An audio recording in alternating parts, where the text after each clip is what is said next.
L'enseignement provincial se porte bien, comme ici à l'IPES-At où l'école est pratiquement arrivée à saturation.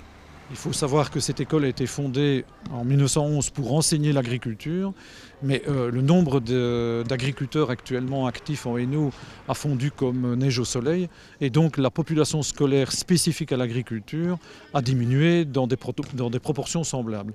Et nous avons pu compenser au bon moment cette diminution par des ouvertures réussies de nouvelles options. Grâce à la construction de ce nouveau pavillon d'une capacité de 250 élèves, l'école va pouvoir respirer.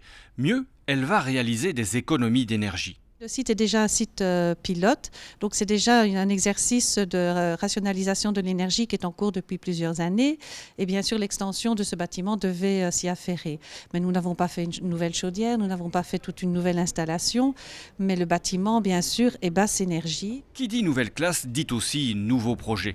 On pense à l'approche orientante.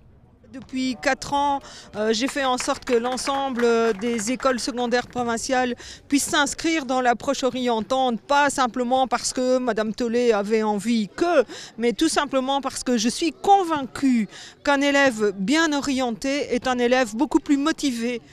De son côté, André Parfonry envisage la création de nouvelles sections.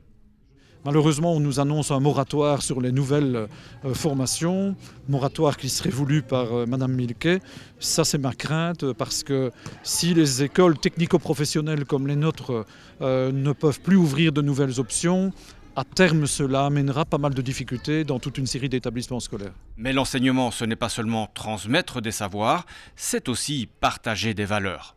C'est vrai qu'on doit transmettre des valeurs qui sont à la fois des valeurs qui sont enracinées dans le terroir, c'est-à-dire dans la région dans laquelle on est, qui est porteur justement de ce monde rural, en tout cas ici dans la région d'Ath, mais aussi porteur de solidarité, porteur finalement d'un enseignement humaniste ouvert sur le reste du monde. Rappelons quand même qu'on forme aussi ici des ingénieurs agronomes qui vont travailler dans le tiers-monde par exemple, donc c'est quelque chose à la fois d'ancré dans l'histoire de cette région et ouvert tout à fait sur l'universel.